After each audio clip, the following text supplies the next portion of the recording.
Salam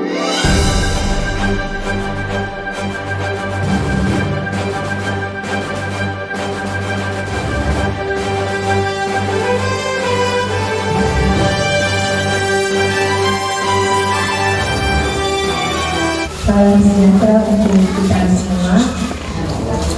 Assalamualaikum warahmatullahi wabarakatuh. Yang terhormat Ibu Kepala SMP Negeri 1 Beo, yang saya hormati rekan-rekan guru SMP Negeri 1 Beo dan rekan tata usaha. Alhamdulillah alamin, kita dapat berkumpul dalam kegiatan ini.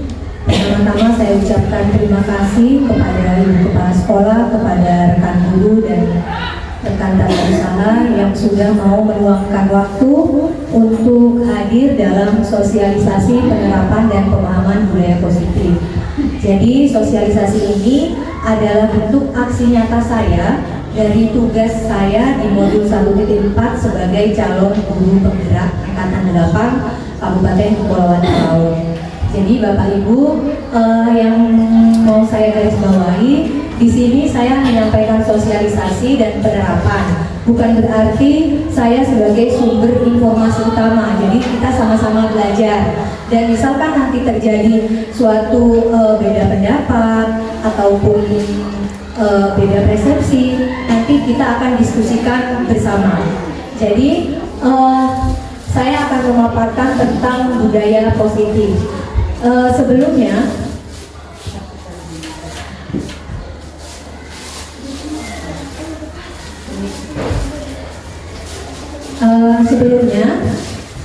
sebelum kegiatan dimulai, saya mau tanya dulu mungkin beberapa pendapat dari rekan guru yang tahu tentang budaya positif.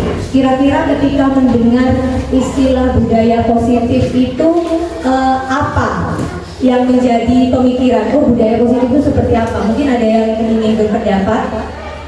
Apa itu budaya positif? Mungkin apa yang dimaksud budaya positif? Pernah sebelumnya mendengar kalimat budaya positif? Mungkin ada pendapat? Atau ini hal baru?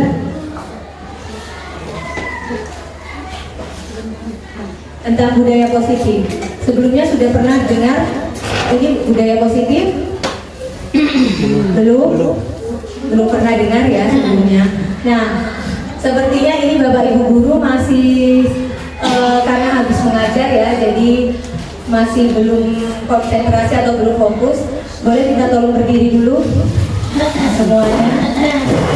Bapak Ibu berdiri dulu. Jadi kita akan menyatukan fokus kita. Jadi ikuti gerakan saya dan menyebut nama dua teman. Jadi pertama begini dulu ya. Konsentrasi, konsentrasi. Terus kalau saya sebut nama satu orang, misalkan Fitri, Fitri harus menyebut namanya sama menyebut satu teman lain, terserah dia. Misalnya gini, konsentrasi, konsentrasi. Fitri, terus Fitri langsung bilang Fitri Kasma, Fitri Kasma. Terus Kasma sambung dengan teman yang lain. Boleh? Boleh? Boleh? Kita coba dulu pertama dulu. Konsentrasi dimulai. Konsentrasi. Konsentrasi. Konsentrasi. Terus dulu. Mari Bapak sama-sama ya. Semangat Bapak sama-sama. Dimulai ya. 1, 2, 3. Konsentrasi. Konsentrasi. Konsentrasi. Konsentrasi. Konsentrasi. Wanus. Wanus. Yang lain.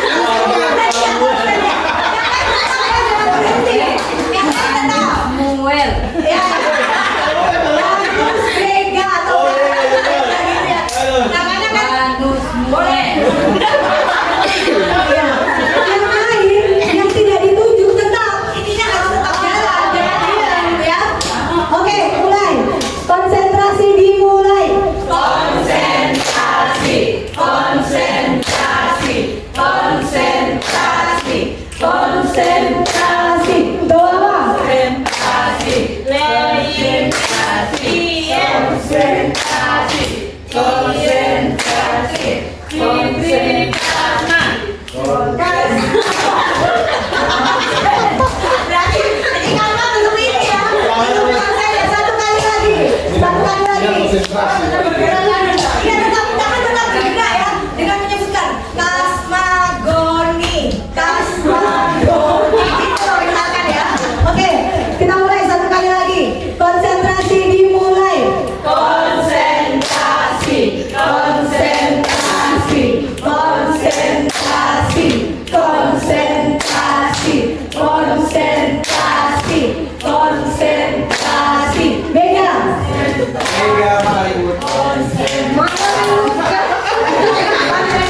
semua. Nah, kita lanjutkan. Jadi budaya positif ini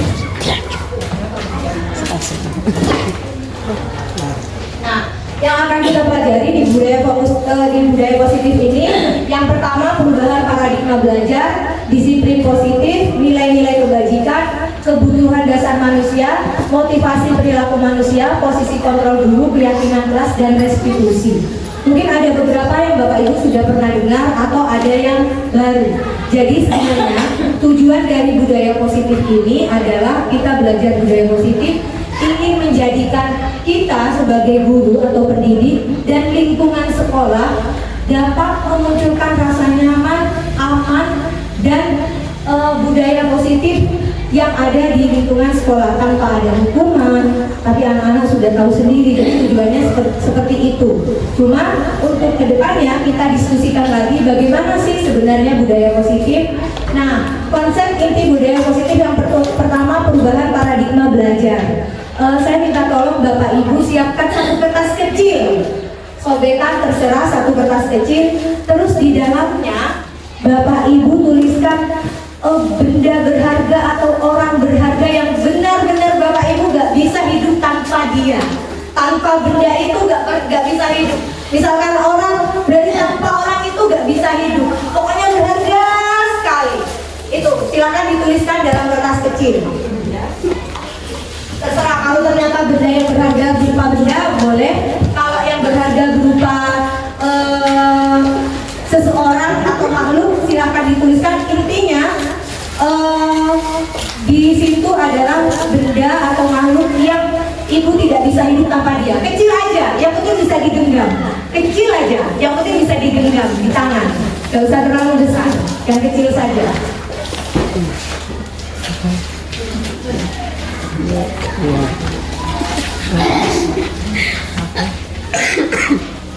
Tulis nama, nggak usah nama, cukup itu benda atau makhluknya yang dianggap sangat berharga, gak bisa hidup pokoknya tanpa dia.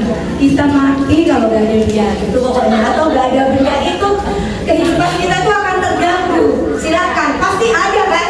Gak mungkin Bapak Ibu hidup di dunia ini gak ada yang jadi pemberat sampai mungkin bahasanya gini, aduh saya belum siap umur saya dicabut karena meninggalkan dia atau benda itu. Pokoknya benda yang bisa digenggam Bapak Ibu, yang bisa digenggam, yang bisa digenggam, yang bisa masuk di dalam tangan. Maksudnya kertasnya bukan bendanya. Kertasnya yang bisa digenggam di tangan. Ya yang kecil-kecil aja yang bisa digenggam. Sudah? Kalau sudah, silakan berpasang-pasangan. Berpasang-pasangan 2 orang. Baku hada, silakan berdiri lagi. Baku hada berdua. Cari pasangan. Cari pasangan.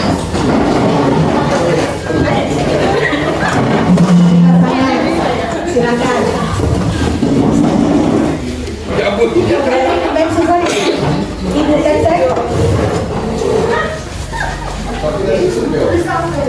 Oke, Sek. Wah, dulu.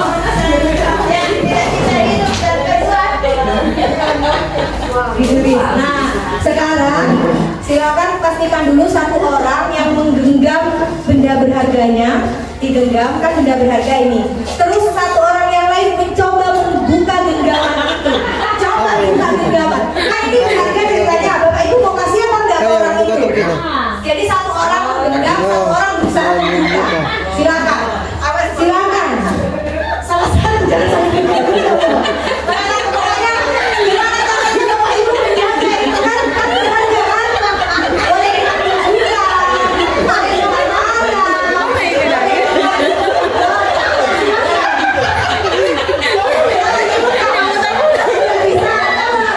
Pakai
tangannya, iya apa enggak?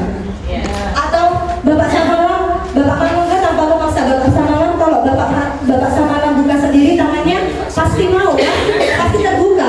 Tanpa Bapak Manungga harus marah, tanpa Bapak Manungga harus membujuk.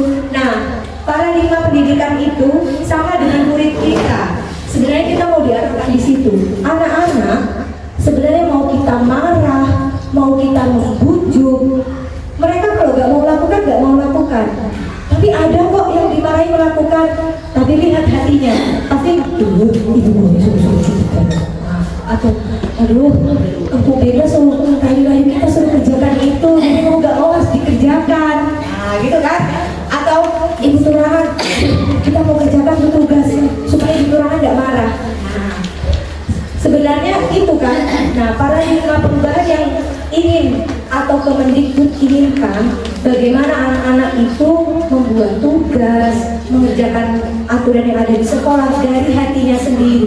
Sebenarnya itu yang ingin ditanamkan, dan itu adalah puncak dari budaya positif. Jadi maunya begitu, anak-anak ini tugas, Ibu Lakumani kasih tugas IPA, tanpa Ibu Lakumani mau marah, tanpa Ibu Lakumani mau mengancam, kamu kalau nggak mengerjakan nggak naik kelas. Nah, tanpa begitu mereka mengerjakan. Sama dengan saya juga sama. Anak-anak tuh kan kalau nggak diancam, nggak kerjakan, kan kita percayanya itu ya. Kita percayanya itu. Maka dari itu diharapkan dengan kita terus belajar dan memperkuat budaya positif, nantinya akan muncul motivasi dari dalam diri anak-anak. Mereka mengerjakan itu sendiri, meskipun sulit. Nah, kenapa? Makanya itu kita belajar, ya. Nah, sekarang saya mau tanya, hukuman dapat mendisiplinkan anak. Engko Jimmy, betul setuju atau tidak Engko Jimmy? Menurut pendapat Engko Jimmy aja, nggak apa-apa. Tidak harus, ini sini nggak ada yang salah atau benar ya. Menurut pendapat kita, hukuman itu dapat mendisiplinkan apa enggak? Dapat selama itu masih di batas normal kewajaran. Dapat, oke. Kemudian nomor 2, pemberian hukuman dengan hal positif seperti membaca atau membersihkan halaman sekolah dapat meningkatkan disiplin anak. Betul apa enggak Cikasma? Setuju atau enggak? Pernyataan kedua. Setuju, pemberian hukuman dengan hal positif. Oke. Sekarang yang ketiga, memberi penghargaan dapat meningkatkan motivasi belajar. Bagaimana Uncle Silwanus? Iya, sangat setuju. Sangat setuju. Memberikan penghargaan dapat meningkatkan motivasi belajar anak. Misalkan dapat penghargaan, kalau nanti meningkat motivasinya, dikasih penghargaan lagi. Kira-kira kalau penghargaannya berhenti, anak-anak tetap termotivasi apa enggak? Kalau untuk penghargaan kan bisa diganti dengan manfaat belajar. Jadi kalau saya baca suatu materi kemudian diberi penjelasan manfaatnya apa, itu bisa memotivasi juga. Selain penghargaan. Berarti penghargaan tidak selalu memotivasi ya? Tidak selalu. Oke. Nah, ini kita rangkum dulu karena ini pendapat tidak ada yang benar, tidak ada yang salah ya. Ini menurut pengalaman kita sebagai pendidik. Nah, ini tadi yang sudah kita lakukan, perubahan paradigma tadi. Nah, ini miskonsepsi tentang teori kontrol. Jadi tadi yang kita genggam tadi hal berharga itu ilusi guru mengontrol murid. Nah, itu yang saya sampaikan tadi. Ketika kita marah ke anak-anak, ayo kamu kerjakan, bukan berarti kita itu berhasil. Bisa jadi anak-anak itu melakukan tugas karena takut dimarahi. Itu namanya ilusi. Ini berdasarkan teori kontrol. Kemudian ilusi bahwa semua penguatan positif efektif dan bermanfaat. Tadi misalkan kayak memberikan penghargaan itu kan positif ya. Kita sudah memberikan penghargaan, misalkan kalau saya biasanya kasih snack ke anak-anak gitu kan, kita merasa oh pembelajaranku berhasil kalau anak-anak aku berikan snack. Tapi apakah itu berlaku terus? Apakah kita harus terus memberikan dia snack supaya pembelajaran kita berhasil? Iya kan? Kemudian ilusi bahwa kritik dan membuat orang merasa bersalah dapat menguatkan karakter. Nah, kadang kita selalu bilang ketika anak-anak berbuat salah, kamu tuh salah. Kita berusaha membuat dia merasa bersalah. Supaya apa? Kalau dia merasa bersalah, nanti dia memperbaiki kesalahannya. Sama seperti saya, biasanya kamu itu salah begini-begini sampai dia mau minta maaf. Padahal belum tentu dia melakukan itu dari dirinya, tapi karena kita, motivasi eksternal. Kemudian ilusi bahwa orang dewasa memiliki hak untuk memaksa. Nah, misalkan kita sebagai pendidik, sering nggak kita memaksa murid-murid kita? Bapak Ibu sering merasa memaksa apa enggak? Kalau saya sering, saya merasa sering. Kita sering memaksa nggak ke anak-anak? Seperti itu tadi, ayo kamu kerjakan tugas supaya naik kelas, soalnya kalau nggak itu mereka nggak bisa, iya kan? Padahal setelah kita tahu realitanya, tidak, ketika anak-anak terus diajak seperti itu, akhirnya apa? Nggak sama sekali mereka dengarkan, iya kan? Meskipun kita mengajak, kamu nggak naik kelas, jadi sudah coba, nah itu namanya ilusi. Ini ilusi menurut teori kontrol. Ini teori kontrol ada tokohnya ya, namanya Dr. Goldstein yang menjelaskan, bukan saya. Siapa sesungguhnya yang memiliki kontrol? Yang memiliki kontrol itu tadi kita, ini stimulus respon, ini teori kontrol. Jadi yang sebelah kiri kita mencoba mengubah orang agar berpandangan sama dengan kita. Sering nggak kita melakukan ini? Sering ya, kita selalu merasa pandangan kita itu paling benar pokoknya. Apalagi berhadapan dengan anak-anak, anak-anak itu salah. Padahal pada teori kontrol kita berusaha memahami pandangan orang lain tentang dunia. Ya, kemudian perilaku buruk dilihat sebagai suatu kesalahan. Kadang anak-anak misalkan berkelahi, kita selalu memikirkan itu kesalahan. Bisa jadi semua perilaku ada tujuan. Itu ya. Kemudian orang lain bisa mengontrol saya. Misalkan seperti Ibu Kepsek, kalau misalkan contoh marah sama kita. Nah, apakah Ibu Kepsek mengontrol kita? Padahal itu tergantung dari kita. Hanya Anda yang bisa mengontrol diri Anda sendiri. Kalau Anda merasa, oh apa yang disampaikan Ibu Kepsek itu ternyata benar, ya udah saya ikuti. Itu kan dari diri Anda ya. Bukan Ibu Kepsek sebenarnya yang mengontrol, tapi dari diri kita sendiri. Kemudian pemaksaan ada pada saat bujukan gagal. Jadi biasanya kalau sudah dibujuk, anak-anak dibujuk itu gak bisa, orang biasanya memaksa. Nah itu teori stimulus respon. Kemudian kalau teori kontrol, kolaborasi dan konsensus menciptakan pilihan-pilihan baru. Jadi kita tanya, bisa tanya ke anak, solusinya itu apa? Kamu maunya apa? Jadi di sini kita mencoba anak-anak berbuat kesalahan, dia coba sendiri mencari solusinya gimana. Bukan kita, kamu berkelahi, sudah. Kalau begitu kamu cabut rumput. Kan itu bukan dari anak-anak, tapi kita yang menentukan ya. Kalau teori kontrol dan teori ini yang ingin diterapkan pada kita, sebenarnya ingin kita menerapkan ini bahwa ada kolaborasi antara kita dan siswa. Kemudian model berpikir menang-menang, bukan menang kalah. Kadang merasa nggak Bapak Ibu, misalkan ada suatu anak melanggar perintah kita selalu, pokoknya anak ini harus begini. Karena merasa begitu apa enggak? Pokoknya dia itu harus sadar, pokoknya dia itu harus begini. Itu artinya menang kalah, artinya kita pengen menang, anak-anak selalu kalah. Maksudnya apa? Kita pengen dia melakukan tugas itu sesuai kemauan kita. Tapi kita nggak tanya, anak-anak tuh maunya kayak gimana? Sebenarnya apa? Kenapa mereka melakukan itu?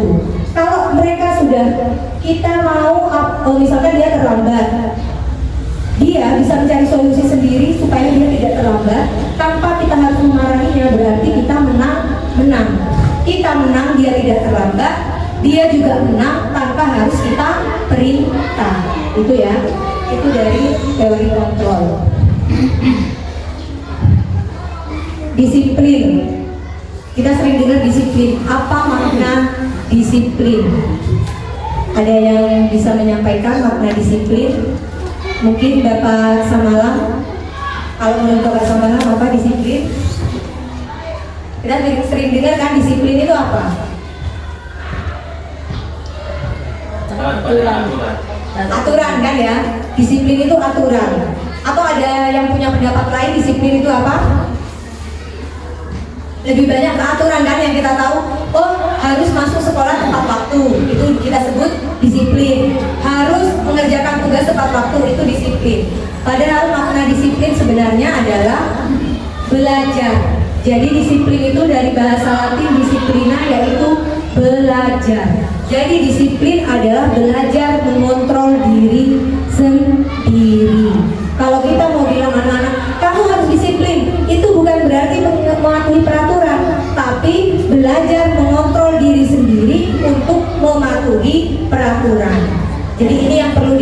disiplinikan, karena selama ini kita menganggap disiplin itu kalau dia mematuhi peraturan. Iya apa enggak? Ya kan? Nah, tujuan pendidik yaitu menciptakan murid yang memiliki disiplin diri sehingga berperilaku sesuai dengan nilai-nilai kebajikan yang dianut, yaitu profil pelajar Pancasila. Siapa yang ingat profil pelajar Pancasila? Kan kita sering ngomong profil pelajar Pancasila. Apa aja profil pelajar Pancasila? Ini nanti keluar loh di tes pretest. Kalau nggak tahu profil pelajar Pancasila, mungkin ada yang menyampaikan apa saja profil pelajar Pancasila. Tujuan kita kan itu sebenarnya. Nah, kalau kita pendidik nggak tahu profil pelajar Pancasila gimana? Ada yang bisa menyampaikan profil pelajar Pancasila? Bekerja sama, Beriman, gotong royong, kerjasama, sama ya. Terus apa lagi? bernalar kritis, Benar kritis. Oke, apa lagi? Mandiri, kreatif, apa lagi? berkebinekaan global. Berkebinekaan global. Ada lagi satu hal yang penting, beriman dan bertakwa kepada Tuhan yang Maha Esa. Nah ini, Beriman, bertakwa, ya, serta berakhlak mulia. Jadi ini Bapak Ibu, jangan lupa tujuan utama kita jadi pendidik, terutama ya ini profil pelajar Pancasila. Apa gunanya anak-anak pinter kalau dia tidak beriman dan bertakwa? Jadi tujuan kita mau mendidik anak-anak itu sebenarnya ini loh. Jadi nilai kebajikan universal yang ingin kita gapai di sekolah 6 ini. Jadi anak-anak setelah lulus dari kelas 7 sampai kelas 9, anak-anak diharapkan punya ini: bernalar kritis, kreatif, gotong royong, berkebinekaan, beriman dan mandiri. Nah, pertanyaannya, apakah selama ini, selama kita mengajar, baik pembelajaran kita di kelas, baik selama kita mendidik anak-anak di sekolah, apakah sudah berpacuan pada ini? Atau belum? Kita jawab dalam hati kita masing-masing ya. Kita jawab dalam hati kita masing-masing. Nah, ini kebutuhan dasar manusia. Kenapa saya jelaskan ini? Supaya tahu, bertahan hidup, kasih sayang, penguasaan, kebebasan, kesenangan. Setuju apa enggak ini kebutuhan dasar manusia? Ada lagi kebutuhan kita yang nggak masuk di sini? Nah, sama, anak-anak juga sama. Biasanya kita harus tahu, anak-anak itu suka teriak-teriak di sekolah, itu kenapa? Oh, ternyata di rumah dia kasih sayangnya kurang, atau di rumah dia kebebasannya dikekang. Makanya kalau sampai di sekolah orang bilang seperti apa tak lepaskan Ibu Jurana. Nah, itu karena kebebasannya kebebasannya di rumah itu dibatasi. Kemudian kesenangan. Kadang anak-anak kalau sudah di sekolah itu sukanya main. Kenapa? Karena di rumah mungkin dia nggak boleh main, atau kurang kasih sayang dan rasa berterima kasih, rasa diterima. Itu jadi kebutuhan loh dalam diri kita sendiri. Coba Bapak Ibu renungi dalam diri Bapak Ibu, apakah 5 kebutuhan ini terpenuhi?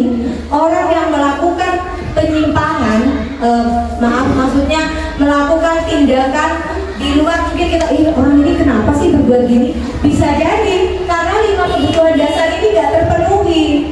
Gitu, kebebasan, misalnya kasih sayang, misalkan kalau di sekolah ternyata suka diperhatikan sama teman-teman yang lain. Oh, ternyata mungkin di rumah kayak saya misalkan, terus suaminya jauh, kurang kasih sayang, mungkin seperti itu ya, bisa jadi kayak gitu. Jadi ini 5 kebutuhan dasar kita. Mungkin ada lagi anak-anak kadang sukanya nyuri uang temennya. Ada kan kejadian teman murid kita, bisa jadi itu kebutuhan bertahan hidupnya tidak terpenuhi. Kenapa? Orang tuanya gak kasih uang saku.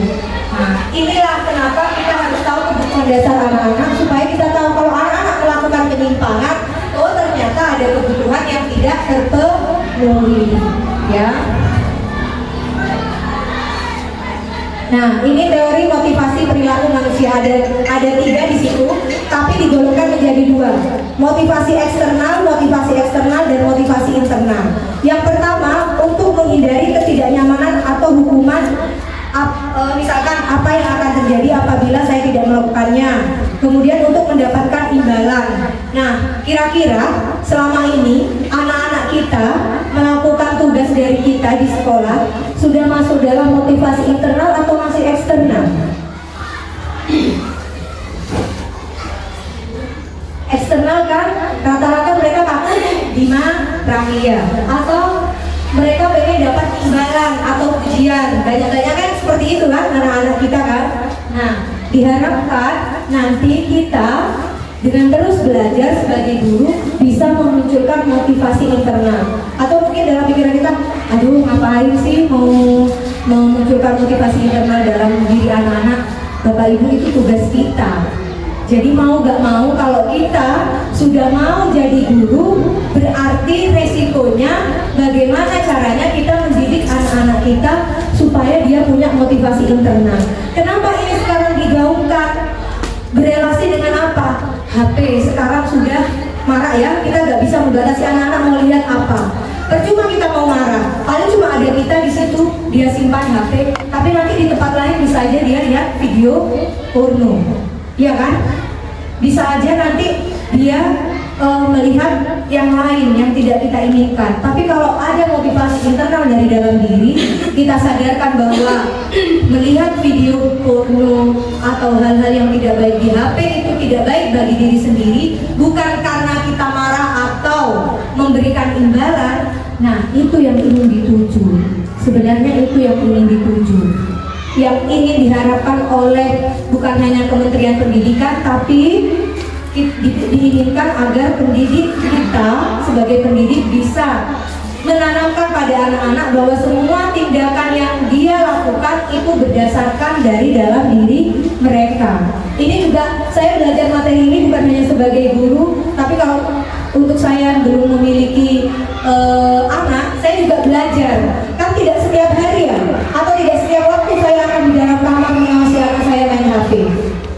Tidak selalu kita akan marah pada anak-anak main HP, tapi gimana kita menyadarkan anak-anak kalau main HP itu ternyata efeknya begini, bukan karena ibu marah. Nah, sekarang saya tanya, kalau Bapak Ibu pakai helm itu karena apa? Kalau waktu naik motor, pakai helm karena apa? Kebanyakan alasannya jujur deh. Karena sweeping, ya kan? Karena sweeping. Padahal gunanya helm itu buat apa? Buat keselamatan. Saya juga sama, Bapak. Saya kalau kemana-mana gak ada polisi gak mau pakai helm. Tapi saya dimarahi sama suami saya. Kamu itu pakai helm, loh Mas gak ada polisi ya Mas? Bukan buat karena ada polisi, tapi keselamatan. Oh, berarti suami saya sudah ada motivasi internal. Saya yang masih eksternal, biar gak ditangkap polisi. Padahal sebenarnya pakai helm itu untuk kebaikan kita. Ya kan, kita kan nggak tahu. Kaki-kaki ada anjing di depan, terus tiba-tiba kita jatuh, kepala gak terlindungi. Ya, itulah pokoknya ya. Jadi begitu intinya ya. Mengantuk Bapak Ibu? Nah, ini masih belum dapat stay-nya. Nah, saya mau tanya, apa bedanya hukuman sama konsekuensi? Saya tertarik tadi karena Pak Samuel Apel bilang, jadi yang apa tadi ya, terlambat atau tidak operasi sebut konsekuensinya. Oh, berarti Pak Samuel sudah tahu di konsekuensi bedanya sama hukuman apa. Sadar nggak tadi bilang gitu? Iya. Iya. Aku ingat.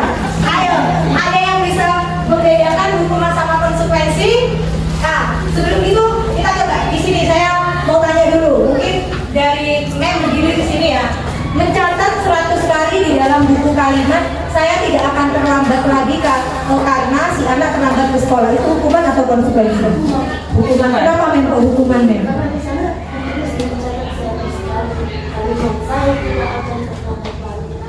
Oke, hukuman.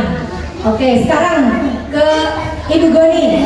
Yang kedua, lari mengelilingi lapangan basket 2 kali karena terlambat hadir di sekolah. Hukuman atau konsekuensi? Hukuman. Kenapa kok konsekuensi? Oh, akibat dia terlambat.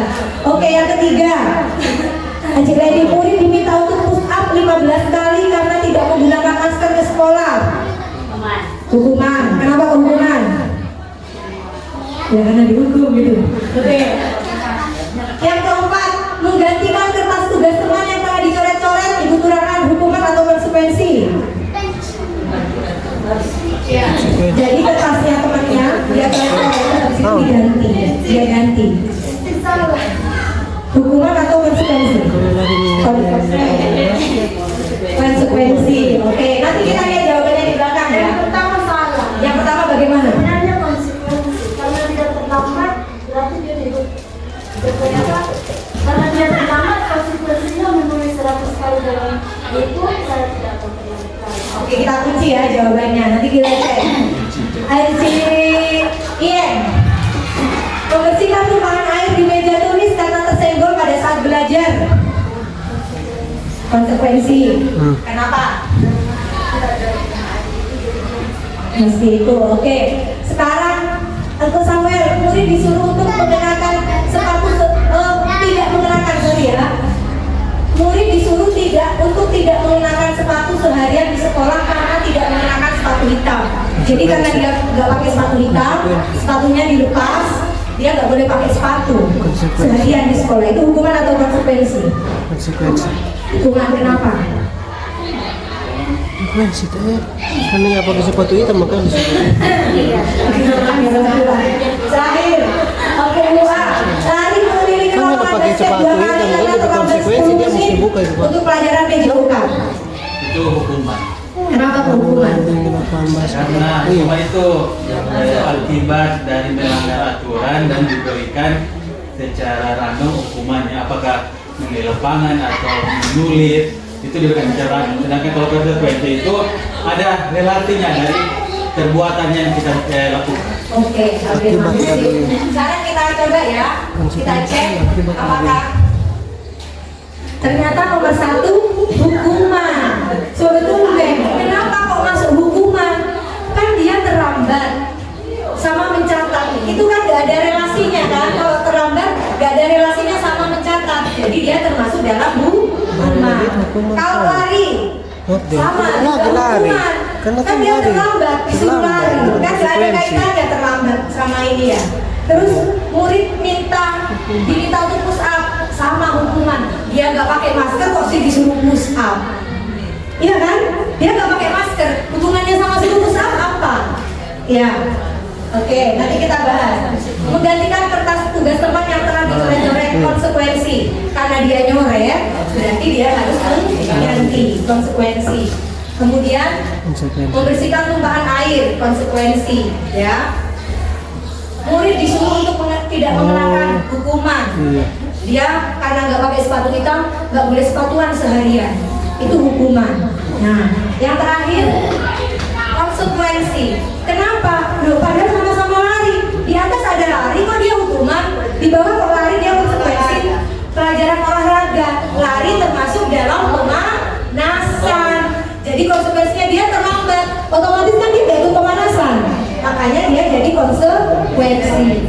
Nah, apa hubungannya hukuman konsekuensi dengan kita? Diharapkan kita sebagai pendidik bukan memberikan hukuman pada anak-anak, tapi konsekuensi. Ini bedanya.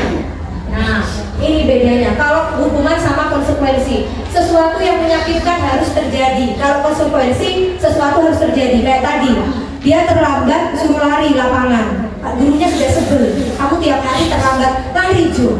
Itu kan hukuman. Padahal sebenarnya harus cari konsekuensinya. Kalau terlambat apa?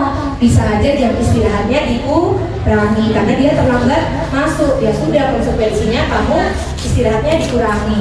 Kemudian membuat anak sakit fisik maupun hati.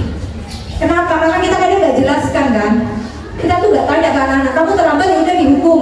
Padahal kita harus jelaskan, kalau kamu terlambat, kamu ketinggalan pelajaran, makanya kamu harus dapat konsekuensinya. Ini cirinya. Kemudian ada tadi yang disampaikan oleh Mpok Walus itu tadi, konsekuensi itu berelasi dengan apa yang dilakukan. Jadi kalau misalkan seperti tadi terlambat pelajaran olahraga, ya pemanasan yang harus dilakukan.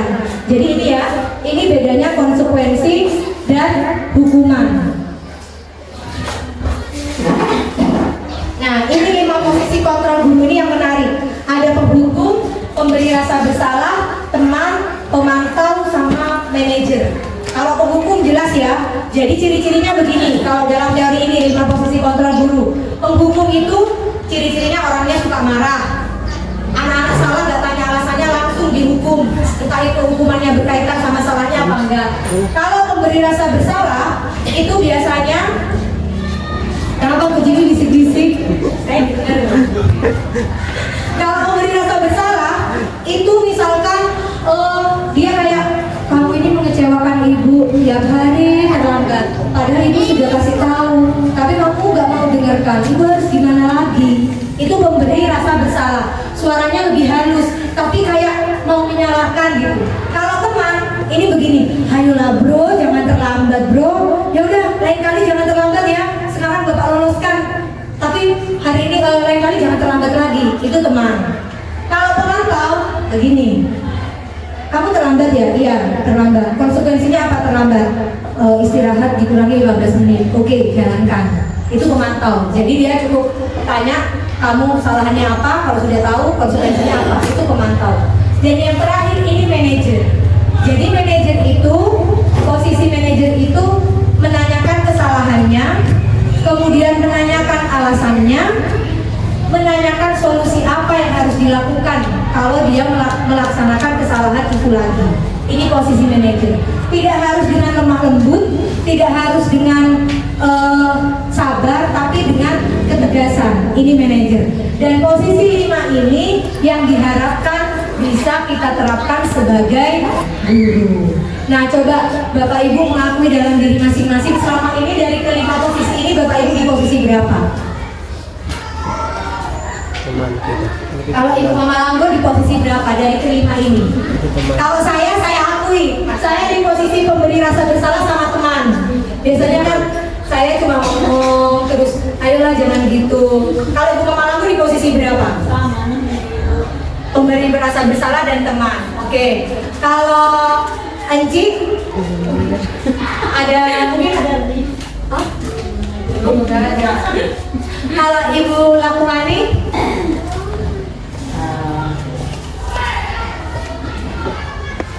ada penghukum, ada teman.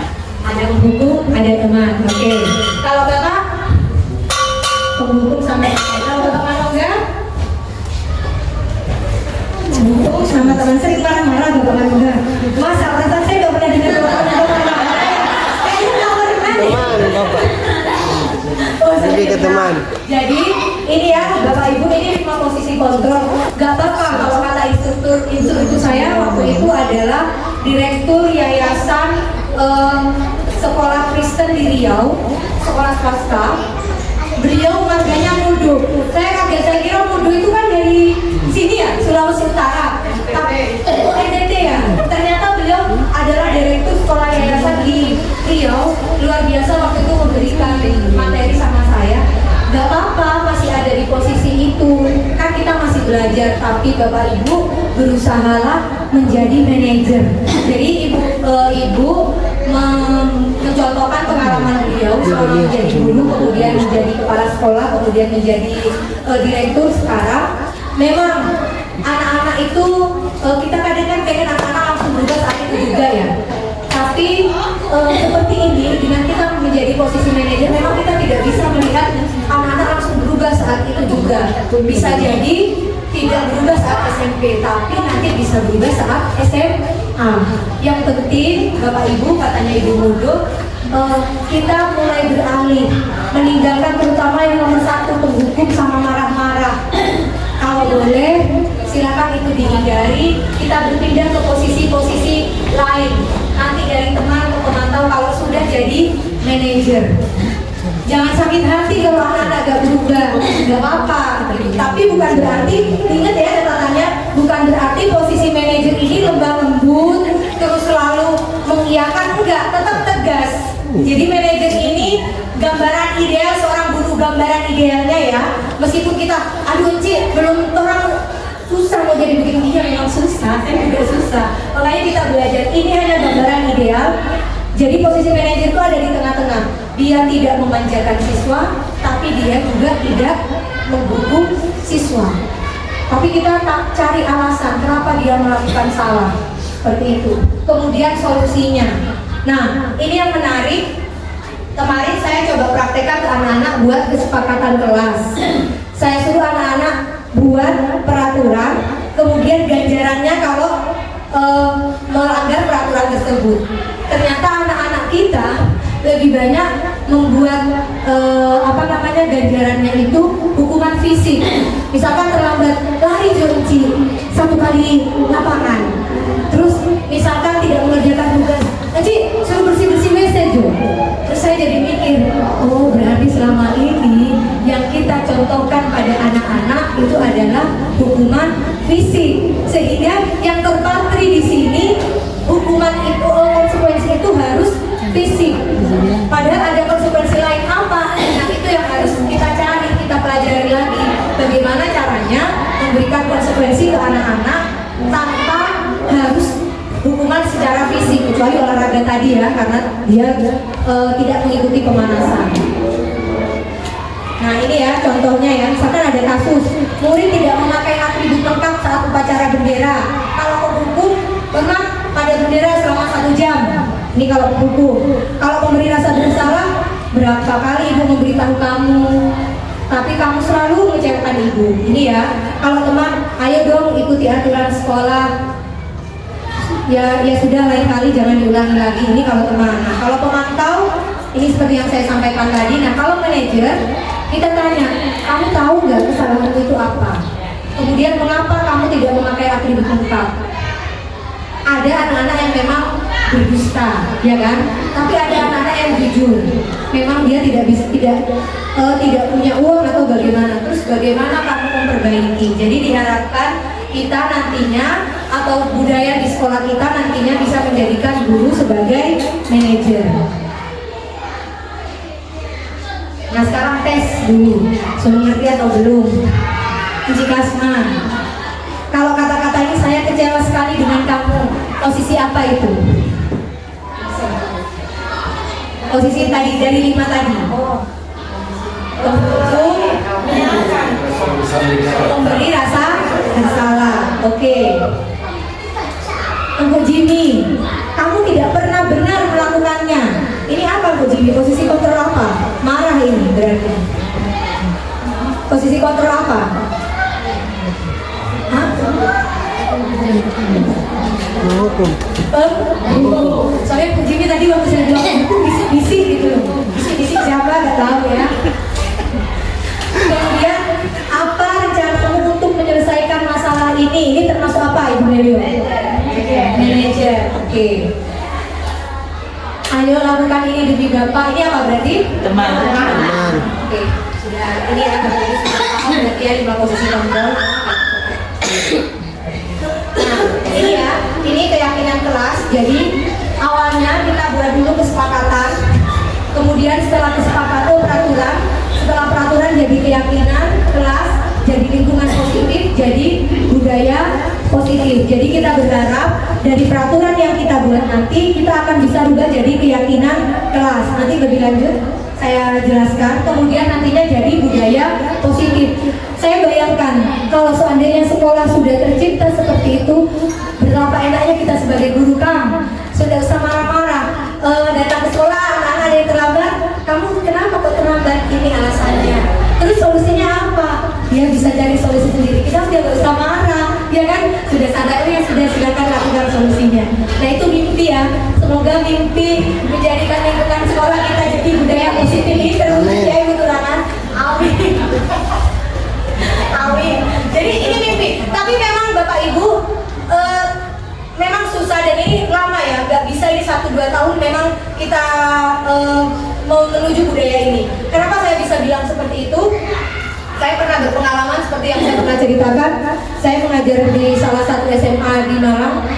Itu SMA sekarang sudah jadi SMA favorit. Tapi dulu kan dia jadi, dulu berapa puluh tahun yang lalu dia SMA biasa saja. Tapi memang betul di sana saya tidak perlu mengeluarkan banyak tenaga untuk marah, karena budayanya sudah terbentuk. Tapi itu tadi memang lama. Nah makanya itu kalau kita tidak berproses dari sekarang, kapan itu akan terwujud? Apalagi kan SMP 1 BO itu kan salah satu SMP besar di Talaut ya. Banyak yang teman-teman saya, kalau saya ditanya mau dari mana SMP 1 BO, pasti bagus sekali tuh SMP kan. Betul, pasti begitu pikirannya. Pasti maju sekali tuh SMP, benar. Jadi bagaimana kita membawa citra kita untuk bisa menciptakan budaya positif sehingga terbentuk sekolah yang aman, nyaman, dan ramah pada anak, gitu ya. Nah ini pembentukan keyakinan kelas. Jadi ini penerapan pertama bersifat abstrak berupa pernyataan universal dibuat dalam pernyataan positif, sedikit saja agar mudah diingat sesuai dengan kondisi kelas atau sekolah. Semua warga kelas atau sekolah dilibatkan dalam membuat keyakinan. Nah jadi ini saya coba terapkan kemarin. Ibu ini di kelas 7B, keluarganya siapa ya? Bapak Samuel ya, Bapak Samuel. Nah jadi ini anak-anak kemarin saya bagi kertas satu-satu. Saya bagi kertas satu-satu, kemudian tulis kamu mau peraturan apa di kelas kamu supaya kelas kamu nyaman. Setelah mereka menulis peraturannya, mereka tempelkan di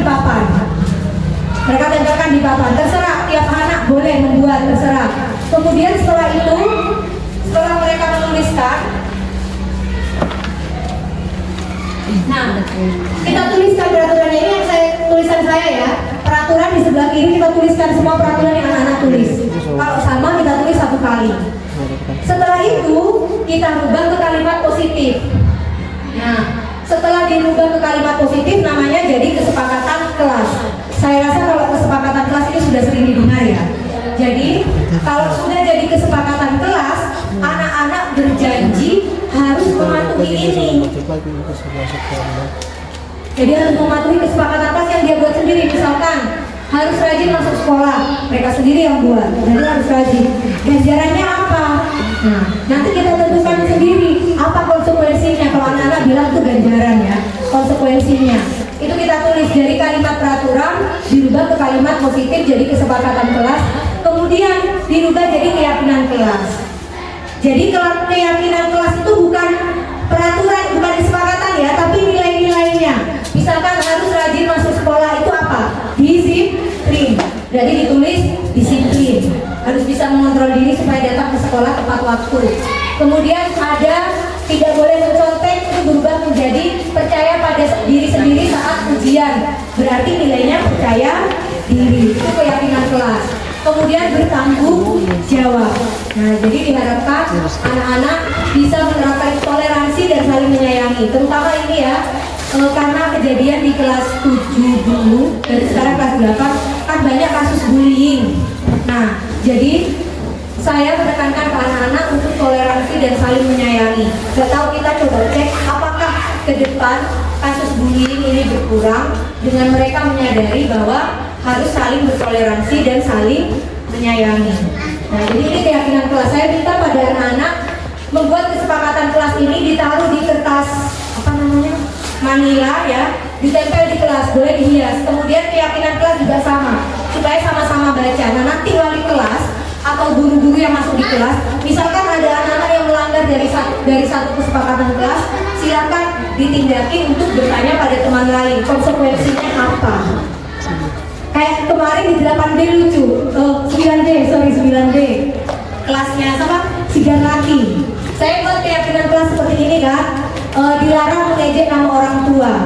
Terus ganjarannya mereka buat sendiri push up. Akhirnya ada satu yang melanggar mengejek nama orang tua. Siapa itu? Sigan Laki. Dia langsung sadar sendiri. Nanti saya push up 10 kali. Dia langsung sadar sendiri karena yang buat peraturan dia kan. Akhirnya dia merasa sendiri melakukan. Terus ada lagi kemarin Sawori, dia buat peraturan kalau jam masuk tidak boleh keluar kelas, kemudian dia gak ada guru keluar. Sawori, kesepakatan kelas kita apa ya kalau gak ada guru di dalam kelas, masukkan kunci. Dia masuk sendiri itu Sawori. Meskipun nanti kalau gak ada gurunya dia keluar lagi, tapi gak apa-apa, kita coba tanamkan saja. Meskipun belum tentu itu berhasil Nah, yang terakhir restitusi. Oke, ini terakhir. Ada yang pernah tahu restitusi? Ini bukan konstitusi ya Bapak Ibu, tapi restitusi. Jadi ini restitusi. Ini bukan restitusi. Oke. Restitusi itu suatu proses menciptakan kondisi bagi murid untuk memperbaiki kesalahannya. Kemudian proses kolaboratif yang mengajarkan murid untuk mencari solusi sendiri. Nah, jadi dari posisi manajer tadi, kontrol manajer diharapkan dapat melakukan restitusi. Mungkin Bapak Ibu sudah pernah lakukan, tapi langkah-langkahnya. Tapi kita tidak menyadari kalau itu restitusi, karena ini baru ya, meskipun saya baru. Jadi ada 3 tahapan. Yang pertama, menstabilkan identitas.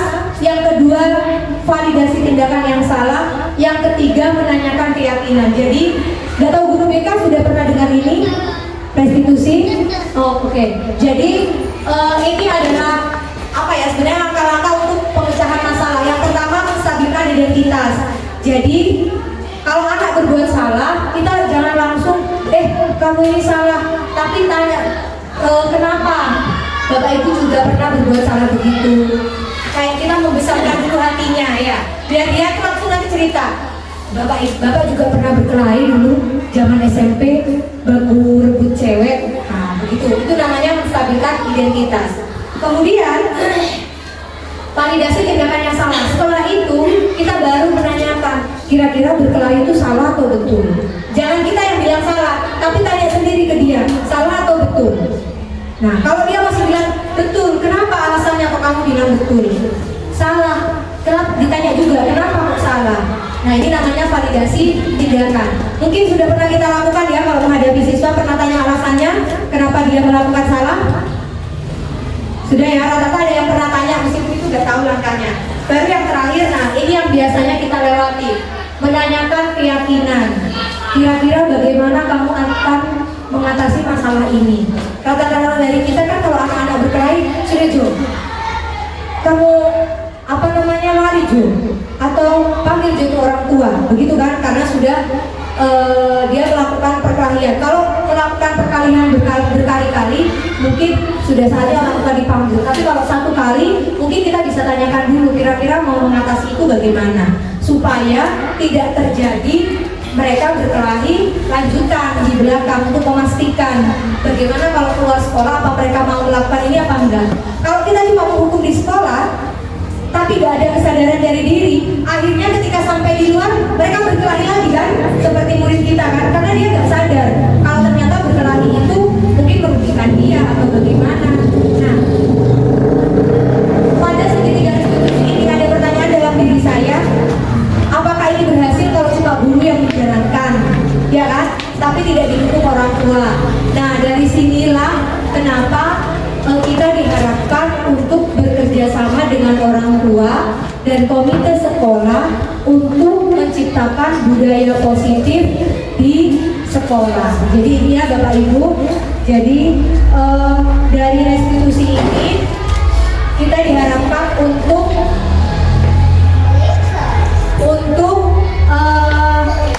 bekerja sama dengan wali murid. Jadi kemarin saran dari Ibu Modo, saya lupa nama depannya, Ibu Modo, supaya tercipta budaya positif di sekolah, kita warga sekolah kalau bisa di awal pembelajaran, di awal tahun pembelajaran kita undang wali murid, ya kan, diundang wali murid, kemudian membicarakan bagaimana kesepakatan kita, supaya ketika berlangsung pembelajaran selama 1 tahun itu terjadi sesuatu, kita kembalikan lagi keyakinan sekolah kita apa. Nah, itu saran dari Ibu instruktur ya di sekolah-sekolah, karena ada pertanyaan dari berbagai sekolah waktu itu. Nah, jadi itu saran-sarannya, langkah-langkahnya bagaimana supaya bisa bekerja sama dengan orang tua siswa, supaya kita sama-sama membangun budaya positif. Karena bukan hanya tanggung jawab guru anak-anak disiplin gak bangun terlambat, tapi juga tanggung jawab orang tua di rumah. Nah, ini contoh.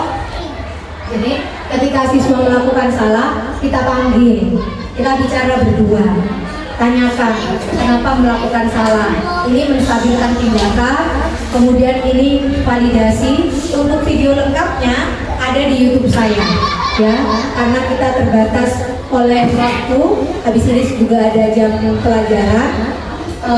Ini bisa nanti disaksikan di video YouTube saya bagaimana penerapan restitusi di sekolah, contoh penerapannya.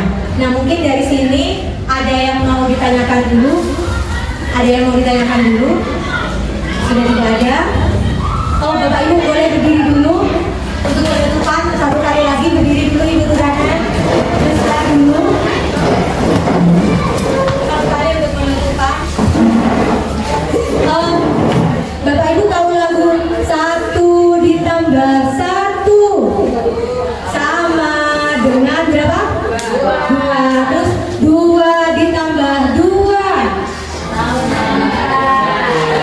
Oke, sekarang kita mau menyanyi itu tapi pakai gerakan ya. Ikuti gerakan saya ya. Semuanya harus ikut, Bapak Samalang juga ya. Bu Jimmy juga. Jangan pegang-pegang itu. Oke, ikuti ya semuanya. 1 ditambah 1. Oke, diulang ya. 1 ditambah 1 sama dengan 2. Oke. 2 ditambah 2 sama dengan 4. 4 ditambah 4 sama dengan 8 ditambah 8 sama dengan 16. Lagi, sekali lagi.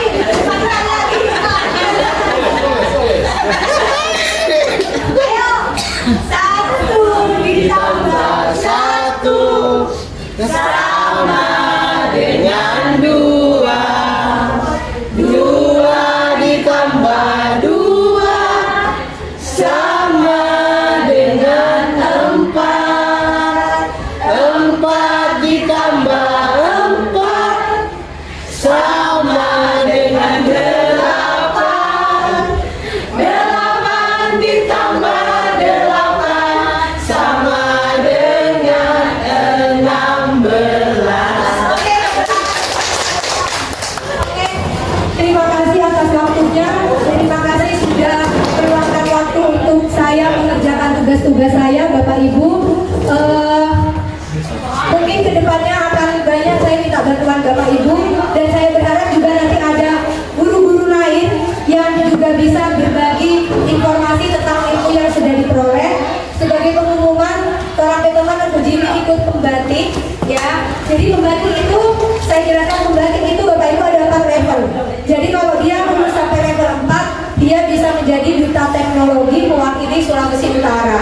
Jadi kita dukung teman-teman di sini supaya bisa menyelesaikan level-levelnya, membantu tugas-tugasnya dan bisa mewakili sekolah kita menjadi paling tidak menjadi duta dari Talaut mewakili di Sulawesi Utara. Amin. Amin. Terima kasih, selamat siang. Wassalamualaikum warahmatullahi wabarakatuh. 1 ditambah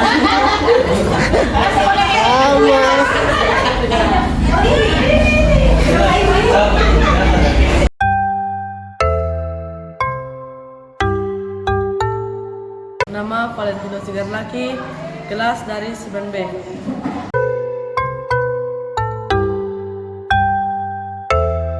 Jadi lebih senang-senang dan teman-teman sudah tidak mengejek nama orang tua lagi.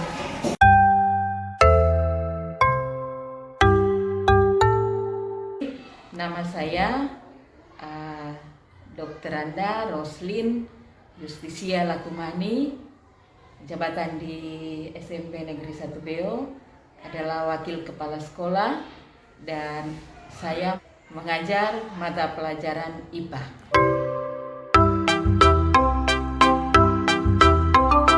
Untuk pemaparan materi budaya positif, tadi saya sudah melihat, menyaksikan, bahkan mengikuti, dan menurut saya itu adalah hal yang sangat baik untuk kami guru-guru yang ada di sini, terutama itu adalah untuk bagaimana kami guru akan melakukan perbaikan diri terus-menerus dalam menghadapi anak didik.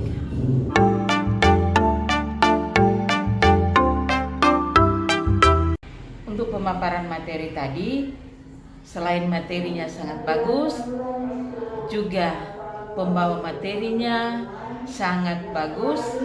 Ada hal positif yang kami pelajari, dan untuk tindak lanjut bagi kami sebagai guru, kami akan menerapkan hal-hal yang baik yang sudah kami peroleh dalam pemaparan materi tadi, dan juga untuk terus berusaha agar supaya penerapan budaya positif itu akan berlanjut terus-menerus, mengharapkan anak didik ada perubahan berpikir, bertindak, dan berperilaku.